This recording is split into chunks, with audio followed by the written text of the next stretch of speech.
이어서 경제의 흐름 같이 보도록 하겠습니다. 네. 그래서 일단 오늘 지금 MS가 노조 결성 이슈로다가 지금 상당히 지금 주저앉았고, 그리고 테슬라가 오랜만에 반등이 나왔어요. 그래서 사실 갈 길이 멀죠. 근데 이제 많이 빠졌다. 그리고 앞으로 더 올라갈 것이다. 지금 방송 도중 이제 계속 변하고 있는데, 일단은 아마존, 구글 빠지고, 디즈니, 넷플릭스 이런 쪽도 올라가고, 또 반도체 같은 경우 1.9%, 퀄컴 3.3%. 그래서 지금 일단 쉽지는 않습니다. 그래서 지금 JP 모건 같은 경우도 금리 인상에 대한 이슈로다가 지금 어찌됐거나 금리는 계속 올린다라고 하니까 지금 이익은 늘어나겠죠.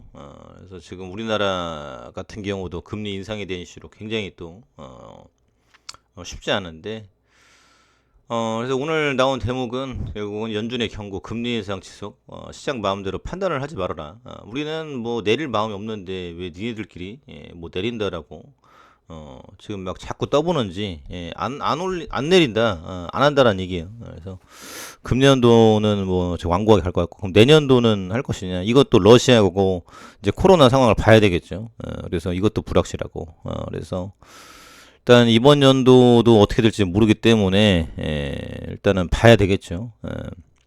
그래서 12월 이제 13, 14일 회의 후에 이제 0.5% 올렸는데, 이제 기준금리는 이제 4.25에서 4.5로 2007년 이후 15년 만에 가장 높은 수준이다. 근데 앞으로 5%, 6%대 계속 올린다라는 거죠. 그럼 우리나라는 어떻게 될까요? 우리나라는 더 빠르게 지금 이제 또 올릴 것이다라는 부분들.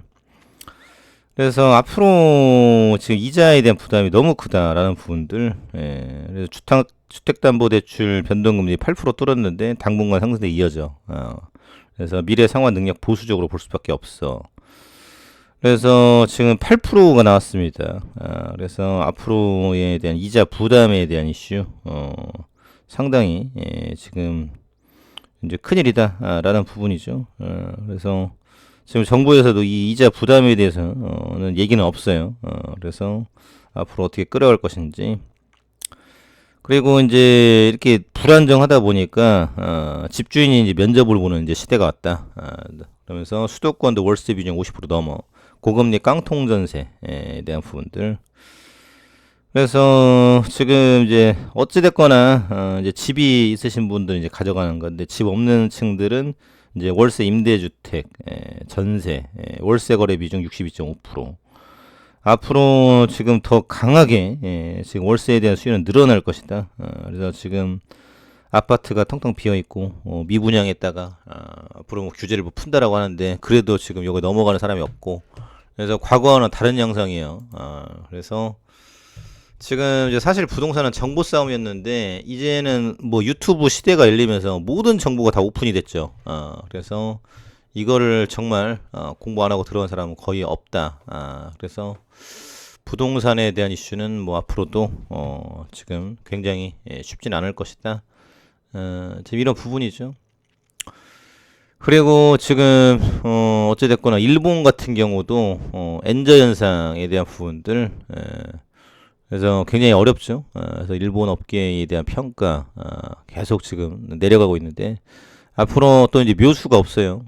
그래서 저출산, 고령화, 그리고 이제 부동산에 대한 불안전성, 등등 해가지고 한두 가지가 아니다라는 부분들. 그리고 지금 이제 코로나에 대한 이슈, 유럽연합 27개 회원국에 중국발 입국자 대상 사전검사 강력 권장, 의무 시행 문구는 빠져, 회원국 이견, 중국 반발, 고려 수위 조절한 듯. 그래서 지금 이게 무슨 얘기냐? 이제 유럽 같은 경우도 이제 중국인들 못 오게 하고 싶은데 돈을 써야 되니까 일단은 와. 그런데 검사는 또 안 할 수는 없고, 그러니까 좀 약간 형식적으로 가는. 그래서 중국에서 출발하는 모든 항공편 탑승 계획을 대상으로 48시간 이내에 음성 확인 요건을 도입하는 방안이 회원국들에게 강력히 권장된다. 그래서 중순까지 중국 방역 규제 완화에 따른 영향 및 상황을 재평가한다는 방침이다. 중국의 방역 규제가 완화돼 입국자가 대거 몰릴 것으로 예상되는 만큼 상황이 심각하다고 판단되면 추가 조처를 할 것이다. 그래서 지금 글로벌적으로 먹고 사는 문제가 크다라는 부분들. 그래서 지금 또 이슈가 러시아. 지금 이제 오늘 나온 대목이요. 5월까지 예약 꽉 찼다. RN 원정 줄선 러시아 부모들. 그래서 왜 아르헨티나를 갈까? 메시를 응원하러 가는 건 아닌 것 같은데. 그래서 무비자 입국 의료수지 양원 RN 각광. 자녀에게 러시아 국적 물려주기 싫어. 애가 태어났는데 러시아 사람이야. 그러면 또 이제 군대를 끌려가고. 그러니까 푸틴하고 푸에관 무서워가지고 지금 쿠데타는 못하겠고 촛불 집회는 못하겠고 일단 국적을 버리고 떠난다 이런 거죠. 아르헨티나에서 태어나면 부모도 2년 내 국적 취득 가능. 그래서 이런 식으로 지금 뭐라고 할까 지금 이민 이제 자가 나오는 거죠. 원정 출산 붐이고 있다. 그래서 자녀에게만큼 러시아 국적을 주기 싫다라는 부분들. 그래서 지난해에는 지금 2,500명 정도가 왔고 지금 거의 임박해가지고 날라갔다라는 부분이죠. 그래서 러시아인이 10,000명을 넘어설 것이다. 그래서 이제 수도 부에노스아이레스 러시아 임산부를 위해서 중개업자가 나왔다라고 합니다. 그래서 자연적으로 아르헨티나는 인구가 늘어나겠네요. 그래서 일단 1,200만 원의 수수료를 이제 지급을 해야 되고 출산 비용으로 500만 원을 요구한다. 그래서 돈 모아가지고 작정하고 가는 거예요.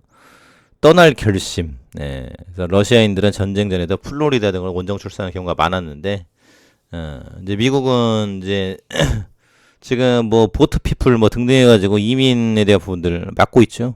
지난번에 보니까 지금 이민자들 버스 태워가지고 지금 어디 내려놓고 왔었죠. 날도 추운데 이런 부분들. 그래서 아르헨티나 국적을 받으면은 어찌됐거나 이쪽에서 이제 살아갈 수 있으니까.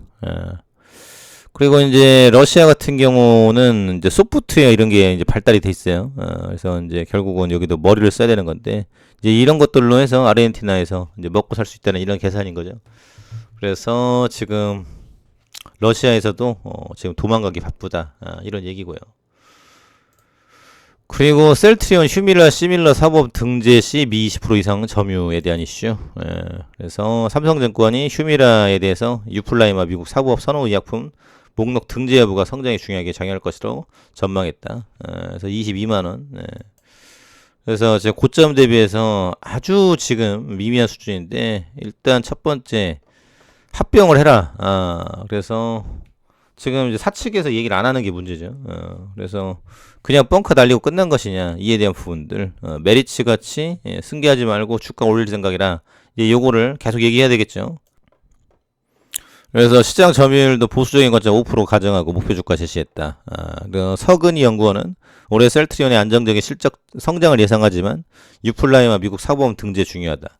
처방급여 관리업체 PBM과의 협상을 통해 선호의약품 등재되면 30% 이상 점유율을 확보할 수 있을 것이다.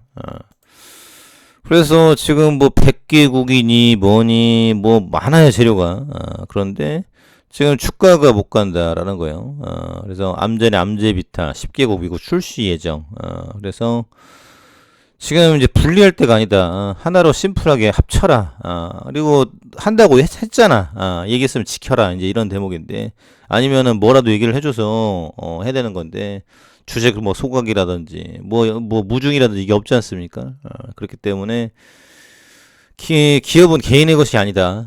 그렇기 때문에 같이 지금 뭐 이에 대한 부분들을 끌어가야 되겠죠. 그래서 일단은 뭐 성장성은 죽지 않았다. 하지만 주가에 대한 부분들 지금 사측의 영향이 필요하다. 감사합니다.